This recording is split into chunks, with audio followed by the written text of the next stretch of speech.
Hebrew culture came into being.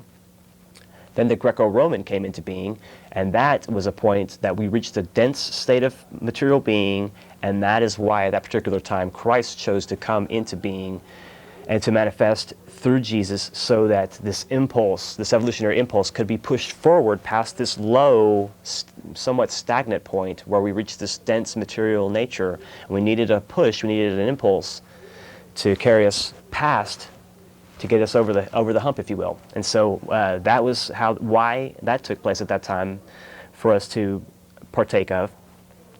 Now, again, if we understand, again, some of the number 7, symbolism of the number 7 that John uses in Revelations, he speaks of 7 greetings to 7 churches or 7 communities, and keeping in mind that the 6th community was a community at Philadelphia. Now, these communities correspond to these previous cultures after the Great Flood. And so the first church would relate to the Indian times, and on forward up until the 5th church, which would relate to our current Anglo-Saxon dominated age, the 5th cultural age after the Great Flood. And so now we have to look forward to a 6th cultural age that is in the process of coming into manifestation now. This also coincides with the year 2012. So the influx of the 6th cultural age, which will not be a racial type per se as the previous types were, because the evolution of humanity has provided us with this point in evolution that, again, the 6th subrace, this next subrace, will not be a racial type per se. It won't be a white race or a black race or anything like that per se. It'll be more so a way of thinking in many ways, more so than an established ethnicity.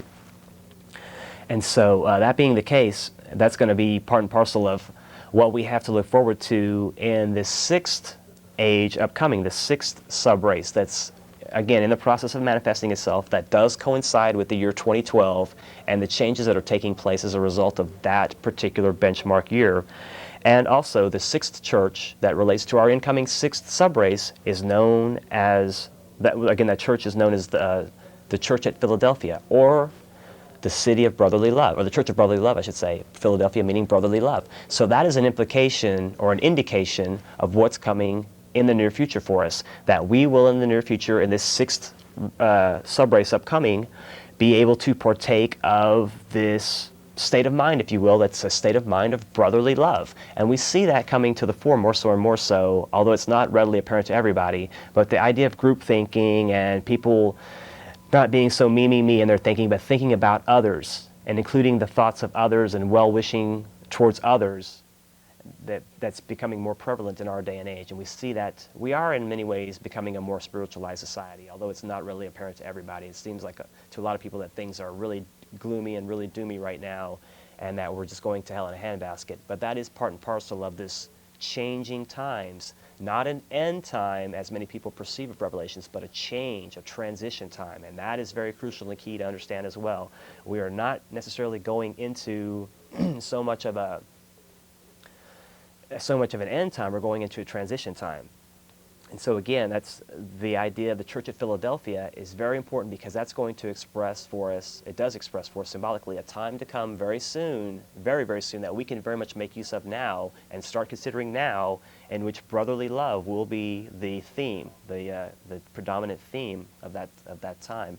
And also that ties into the incoming Aquarian age as well, the so-called 7th ray of ceremonial order and synthesis. That all is part and parcel of this larger merging that's going on. Now we have to take into consideration that many things are spoken of as far as destruction of the earth as well. The renting of the earth, the turning into two of the earth, and things along those lines that we hear of. Violent upheavals, violent changes, much death, much destruction that's exemplified for us and symbolized in the writings of the Revelations. And that all has to do with this whole change, this transition time. Certainly there will be some upheaval and there will be some transition going on that we're going to have to contend with. It's part and parcel of this whole change, again, in the respect that this is not just a human change. Revelations has significance, again, for the whole evolutionary process of us and the planet, and the work that the consciousness that indwells our planet has to carry on as well. That's very important to understand as well, that so too as we grow and evolve, the consciousness of the planet and the lesser evolved kingdoms in nature, the animal, the plant, the mineral, those kingdoms as well are carried along by this current, this spiritual current that's taking place right now. And again, Revelation symbolically describes what's going to play out through these different cultural ages and how that's going to tie in with how the Christian initiation becomes more common. And when we hear of those with the white robes spoken of in Revelations, those would symbolize obviously those that have been able to partake of Christ to some degree, and that have ingrained in them, that have become made valid and real in their lives, the concept of Christ in you, the hope of glory, as St. Paul speaks of. They've made in their own lives, again, valid and real Christ. And we have that capacity latent in us, since he was able to demonstrate openly how, again, to cheat death, how to overcome death, and how to express love to the highest point possible. We have that example to follow.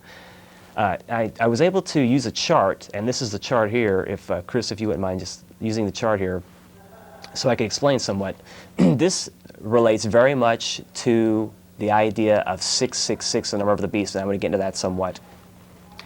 The way that is written in the Bible, you hear, let those who have understanding reckon the number of the beast, or let those who have understanding consider the number of the beast. Now, to have understanding, esoterically speaking, is to understand that there is more than just the literal interpretation, that there is an esoteric or inner meaning as well. So let those who have understanding reckon the number of the beast. Also, it says the number of the beast is a number of a man, and that in itself seems like that's a dichotomy, or that's a contradiction in terms. But we are animal and divine, and so we in our own bodies demonstrate a beast and the divine, man and beast. We demonstrate both those aspects within our own bodies, and so there's all kinds of paradoxes and dichotomies that we can explain if we understand the symbology of esoteric science. And so, being that John was steeped in the mystery of the Kabbalah, if we understand the way that the numbers are written and the way that numbers convert to letters, and this is something very important to understand, because there was a special way in which that was done, and they were broken down very much in the way that I have here on this particular chart here that shows. It shows the idea of it breaking down into the different numbers. So 666, if you break it down Kabbalistically, and it has to be read from the right to the left as opposed to left to right, the way that we traditionally read. So going from the right to the left, we see the value of 60, and we see the Jewish mark for that. Then we find the value of 6, the value of 600, and the value of 400. And those relate to basically breaking down symbolically this number 666. So let those who have understanding consider the number of the beast. And that, again, indicates to us that it has to be broken down and read in this particular way, again, understanding that John was initiated into the mysteries of Kabbalah, and that he used this particular symbolism to express these terms. Now, if we can look at the chart, it shows at the bottom some conditions. The dark line in the middle to the far left shows the condition of the physical body that we're currently in now. And to the right of that, it shows another set of conditions that deal with the post-Aryan, the post-Atlantean or the Aryan cultural ages. And so that being the case, if we were to, and also past that, we see broken down the different cultures that relate to the Aryan races. And so those three broken down reflect for us a number of the evolution of man. And so currently, if we could read Kabbalistically the time that we are in, it would be considered 344, because we've passed through three sets of conditions and we're now in the physical condition. We have not mastered the physical. We're in the middle of the physical, so we don't count the physical. We only count the three we've passed through already. So that being the case, we say that we have passed through three conditions on a larger cycle of 7. Now going over to the cultural epochs that I described earlier, as far as Lemurian, Atlantean, Aryan, and so forth, that also is sevenfold, and that ties into the second set of numbers. So we've already passed through 4 of those conditions. We've already passed through the most recent before our current being the Atlantean. And so since we're in the 5th, or the Aryan, we can say that we have accomplished 4. So that adds 4, 3, 4. Now going over to the last set, we have, again, a smaller cycle of 7 that describes this particular cultural ages that are influence these lesser cycles. And again, starting after the flood with the Indian, through the Persian, Egyptian, Greco-Roman, and then to our current, which is the Anglo-Saxon. So we see we've already accomplished 4 of that the least cycle. But we're in the 5th, but we haven't completed the 5th, so we don't count the 5th. We only count the 4 we've accomplished and passed through. So that being the case, if we go back to the left, we see, being in the physical, the 4th condition, we've passed through 3 earlier conditions. So we can say 3. The next we've passed through 4 conditions, so we can say 4. And again, 4 for the smallest cycle. So that being the number of our current evolution, again, 3, 4, 4. Now again, reading the number that's given here that represents what the number of the beast is, it breaks down again to these different letters, Tau, Resh, Val, and Samek. And those all relate to a particular portion of our physical body. The Samek would relate to our physical body, Val would relate to our etheric body, Resh would relate to our astral or emotional body, and Tau to the lower ego or the mental body. Excuse me. And so that being the case, this is a number of man. 666 is a number of man because it shows the composition that we've achieved up to this point. Again, understanding that we've achieved through to the physical vessel. We've built into this physical vessel aspects of the etheric or the energy body. We've built in the astral or the emotional aspect, and we've built in a mental aspect. So again, we are fourfold within this physical vehicle, and that is reflected in these 4 letters. And that is also reflected in, again, the number of 666, the beast. Now, if you see, when we accomplish a point in time where we've reached past 6 conditions, after the physical, we'll pass into another condition called the more perfect astral, and then onto a condition called lower devachan.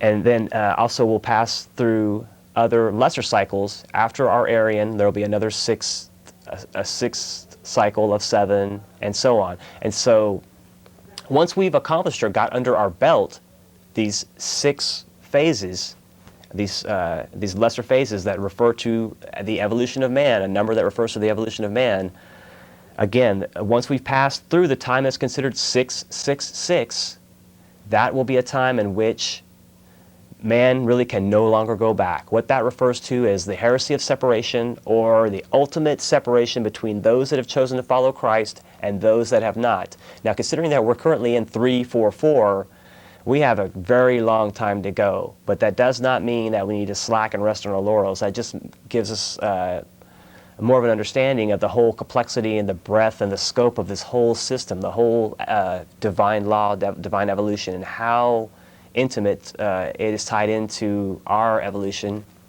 and how we can play a role in it as well, knowingly. And also, if you'll look carefully at the mark, there is an actual mark that's right in the center of the screen, and that is a pictorial representation of the mark of the beast. That mark represents the energy or the entity, if you will, that's going to culminate or coincide with the time 666. That mark of the beast relates to that. And if you look to the right of it, it forks into 2, and that would relate to the aspect of the 2-horned beast. The term horn has a couple of different meanings in Revelations, and we hear in Revelations that the beast with 10 heads and 7 horns and the beast with 2 horns will be cast into the lake of fire.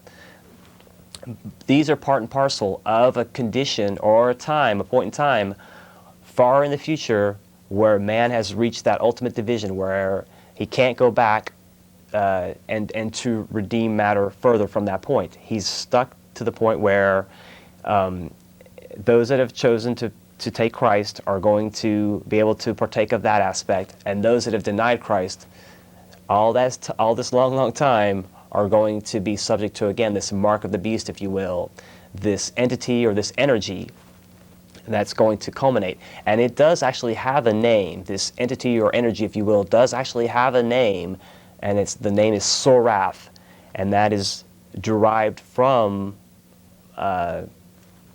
basically Kabbalistically is derived. Now, many people have tried to use the number 666 strictly literally and try to show how it relates to numbers. The numbers relate to letters. And so the year 1000 came around and people try to say, oh, it means Caesar Nero. This is the Antichrist. And that's starting with the idea of Rome as the seat of the Antichrist. And then later we hear a lot of talk that the Pope was the Antichrist. And so that being the case, a lot of that that refers right back to, the idea of the revived Roman Empire and Rome being the seat or the center of a potential Antichrist. And that's stayed with us all this time, from the year 1000 on to now, since again, people have tried to tie the number 666 in that sense by just saying, oh, 6 means this number of letters or what have you, rather than trying to read it Kabbalistically as it was intended to be read and getting the inner symbolic meaning as opposed to the outer meaning. Now, certainly, if this is supposed to be a book that's supposed to be for our benefit to understand and prepare us, why is it so mystical? Why is it clothed in so much symbolism? Well, again, this is part and parcel of the condition that John was in when he received this inspiration. And so we, at some level, have to recreate those conditions in order to find the wisdom that's contained within the book of Revelations in a real living sense. We have to project or propel ourselves to that level in some way in order to truly corroborate and validate in our own lives that indeed is so, and that what is being spoken of pictorially and symbolically does relate to real circumstances as far as the evolution of man and as far as what's coming down the pike for the, I don't want to say resurgence, but the implementation on a large scale of Christian initiation, and that it's going to be opened for people to have access of. Now, as far as we hear of the 7 seals in the Bible, and that refers to the 6th cultural epoch that is going to come after our current 5th epoch. And if you look again at the chart, we're currently in the 5th, but we're in the middle where the number 6 is. It shows the 6th cultural epoch. That is what is indicated by the 7 seals of the Bible. Once we've passed through those 7 conditions and the 7 lesser conditions that are shown off to the right, we'll have again another set of 7 conditions, and that will relate or refer to the 7 trumpets and what will coincide with that point in time. And so those 2 epochs must be passed through, and that will be the culmination of the physical condition for humanity. At that point in time, we will pass on to what's known as a higher turn of the spiral, to a more perfect astral condition, which is indicated to the left portion of the chart. So we will become, if you will, astral in our very makeup. In some instances, it's spoken of that we will lose the astral body, but what it really refers to is that the astral body will no longer have the lower aspects, the lower desires, because our astral body is our emotional or desire body. Once we kill out the desire for the lower material nature and it's more spiritualized, then the astral body, we can more so dwell in that astral aspect, and it's part and parcel of what's coming down the pike for us. That's all part and parcel of what's starting with 2012 and the gradual spiritualization of the planet. Little by little, gradually, as these epochs pass through and we move through them, we will evolve as humanity, and we will move from this current dense physical condition to a more refined spiritual state of being. And the vessel that we work and move through will be different than the one that we are in now. Just as in the far past, our evolution was different and we changed and went through various conditions that led to the body that's culminated now into what we recognize as a human body. But in the future it will change and mutate again to reflect the current evolution, and also to be able to take into account and to be part and parcel of this new Christian impulse. And the Christian mysteries will have even more, they'll be even more valid in the future for us. And so another thing that's part and parcel of all that is the idea that we move in other circumstances too. We move to greater evolutionary heights, if you will, and we move from globe to globe. There's a condition spoken of in the Bible as the unleashing of the 7 vials of wrath, and that symbolizes the condition spoken of as the new heaven and the new earth. Once that 7 vials of wrath time frame or evolutionary period is passed, that will indicate for us a time in which we pass from the earth to an entirely different globe, and we set up camp on a whole another globe, and the process begins all over again. And I'll get into that a bit in a second, but I'll go ahead and take a call quickly. Hello, caller. Hello. Hi, how are you? Yeah, you said that a while ago that we were kind of animals and divine in the same person, I guess. Right, true. And I have a quote here from a book. It says here, being a God in embryo with the seeds of godhood neatly tucked away in him, and with the power to become a god eventually, man need not despair. And this is the 12th president of the Mormon Church, so it sound like you kind of sound like a Mormon up there, I guess.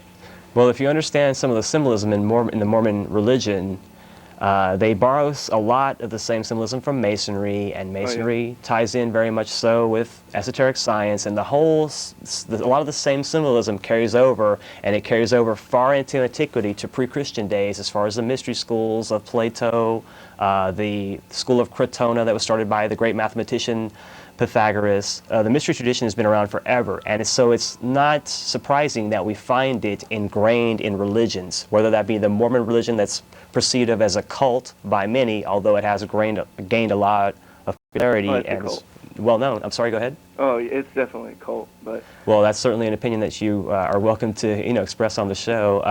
The jury's still out for me personally. I'm not a Mormon, and I don't know a whole lot about it. I just understand that some of the symbolism that they've borrowed does tie into Masonic symbolism, and so, but that doesn't concern me necessarily as far as frightening me, what have you. It just is curious to me, and it makes me want to understand why they would choose to use it and how it ties in with the same symbolism that's used in all the other great religions. It all does coincide. If you really can study comparative religion and myth, you'll see that a lot of the same symbolism carries over. Again, 3.5 days in the tomb, 3.5 days in the belly of a whale, 3.5 days in a cave.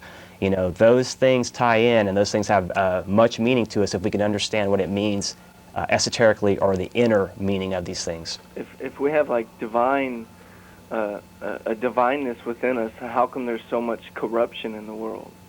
Well, because we created that as well, and we have to get past that. We have to pay off that karma, and so there are people that are still learning those lessons. We have people at all different levels of evolution, so certain people are going to be more spiritually predisposed in their thinking and their actions, and some people are going to be very base and materialistic, and they're all levels. Just like there are all kinds of people, it's reflected in their various outlooks. There are 6 billion people on the planet, so they're all at different levels of evolution, although it's all part of one evolution. It doesn't mean that just because one person's made a little bit more ground spiritually than another person that they're better than that other person. It's just that they've used the experiences to their advantage more so than these other people have. But everybody, a lot of people will have the opportunity. Everybody will have the opportunity. Not everybody will be able to make it, and a lot of people will eventually reach the point where, let's say, basically before we finish the work on this planet, about 2/3 of the people will be spiritualized, if you will, or will have found Christ, and 1/3 will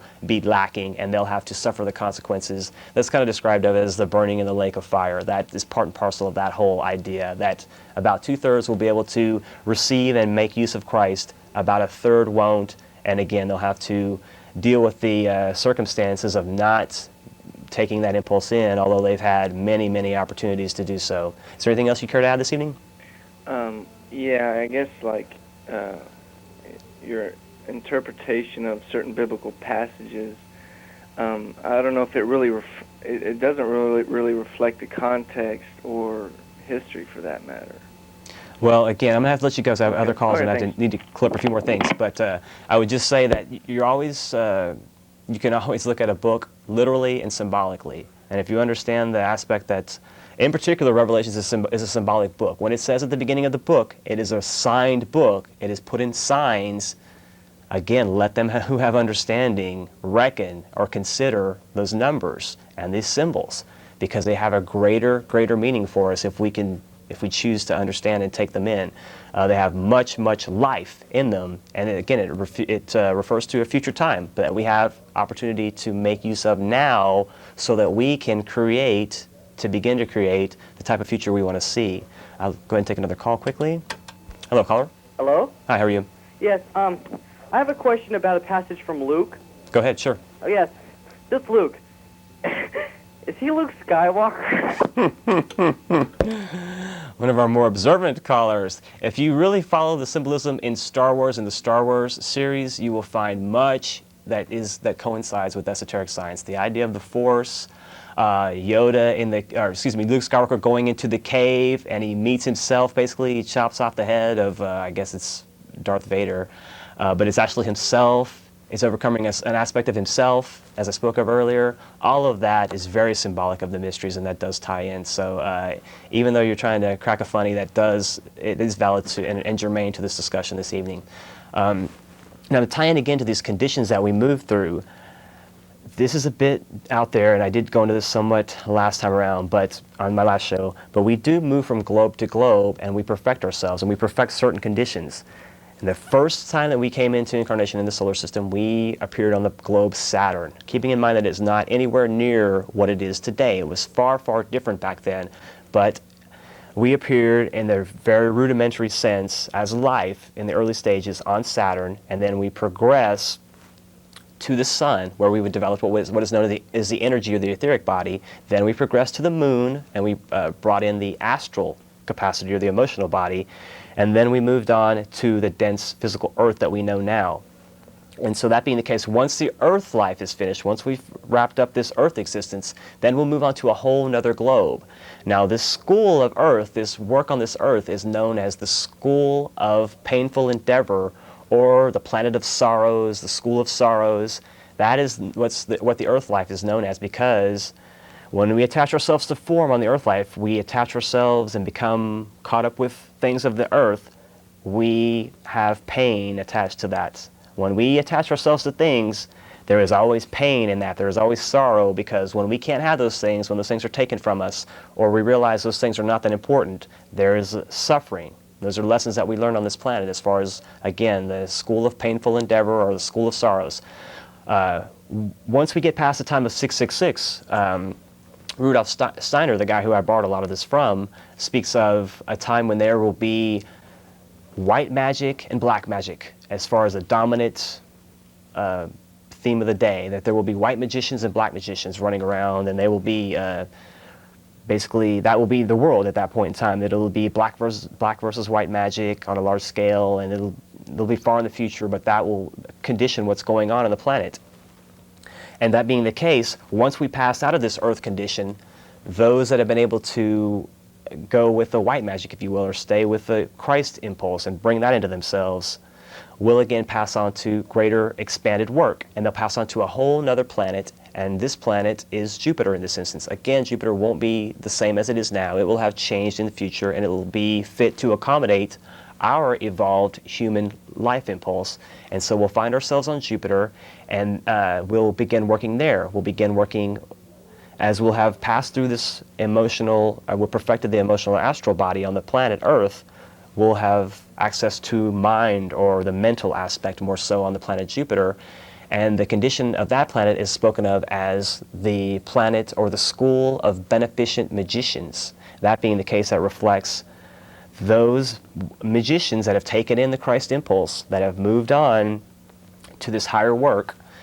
And the 2/3 that I spoke of earlier, they're going to be able to make the grade, that are going to be able to inhabit this new globe, this new heaven and this new earth, literally a new earth that will be on another globe, Jupiter, but it will still be the Earth. That's a little bit tricky, a bit of a paradox. But even when we were on Saturn, even when we were on the Sun, even when we were on the Moon, we still were the Earth.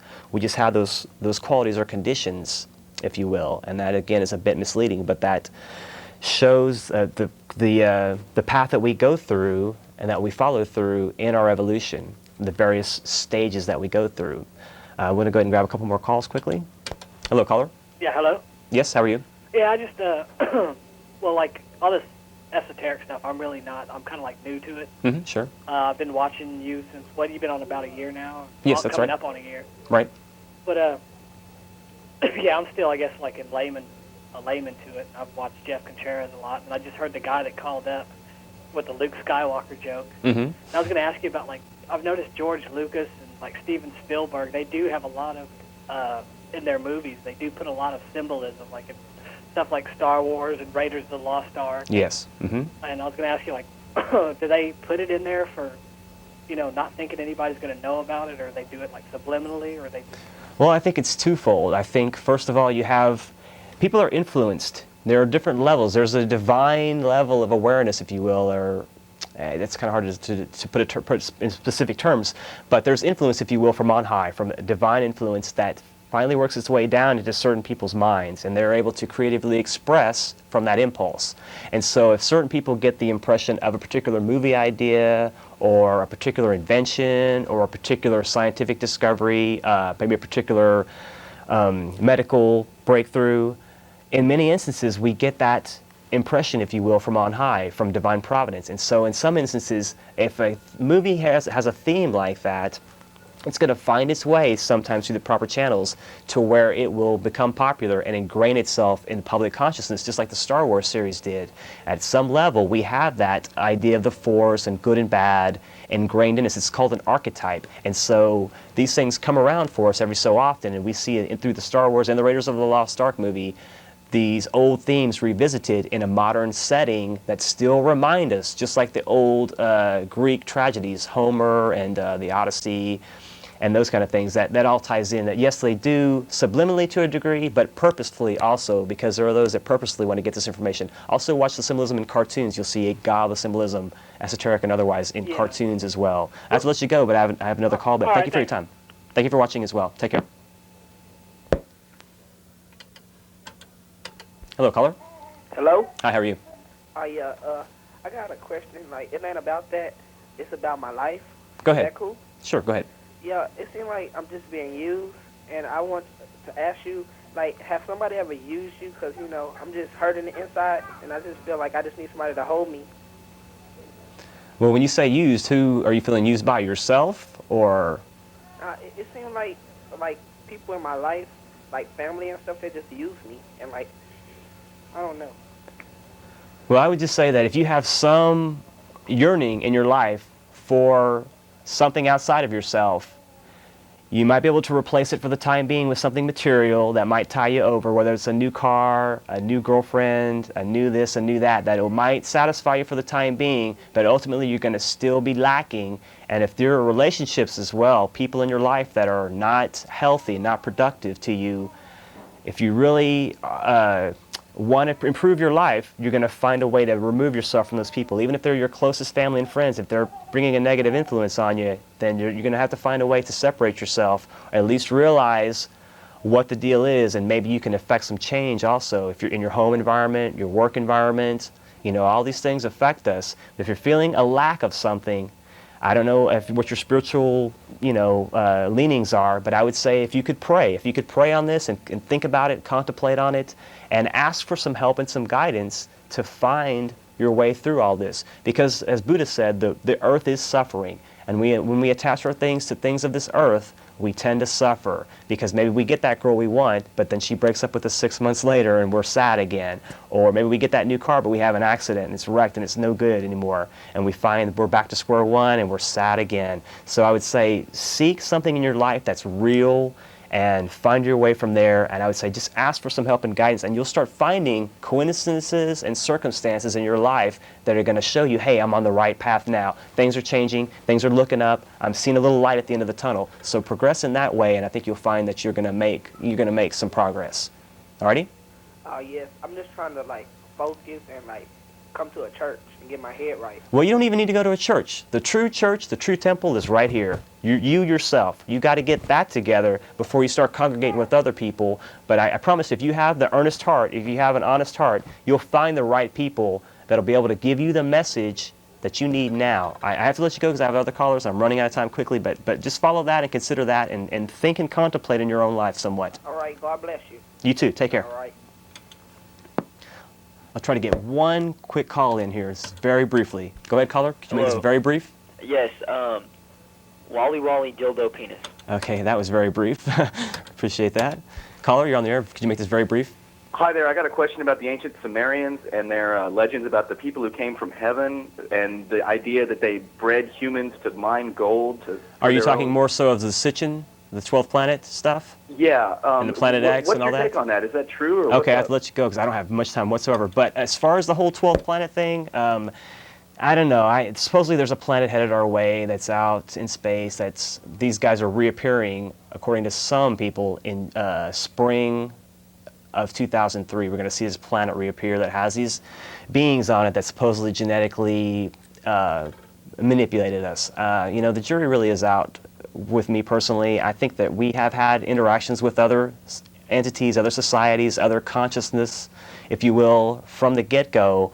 But as to how much that went into our particular genetic restructuring, retooling, or our being created, I don't believe we were created by aliens personally. I believe there was an indigenous life here on the planet that may have been influenced and changed and altered at some point or points in time, but there was already the life force here. I'd really like to encourage everybody to come out to Opal Divines tomorrow, starting around 8 o'clock. We're going to have our philosophical meeting. Jeff Contreras and myself are going to host the philosophical, metaphysical meetings.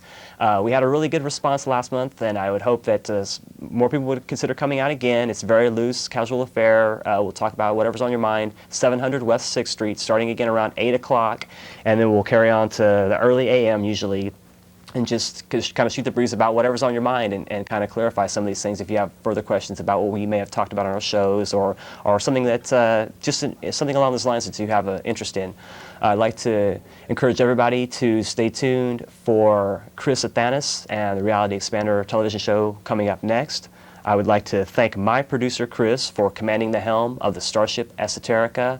I'd like to remind folks that we are here live every Tuesday from 8 to 9 on Channel 10. And as far as the idea of Revelations, another thing too, right now there's a lot of sketchiness where we're being convinced that now is Revelations. But I would like to remind everyone that those that wish to enslave us, those at the highest levels, are really trying their hardest to make it seem as if right now is this end time, to get us fearful, to get us confused, and to get us separated. We have to realize that this is not an end time. This is just a transition time. Thanks a lot, Austin. Have a nice evening.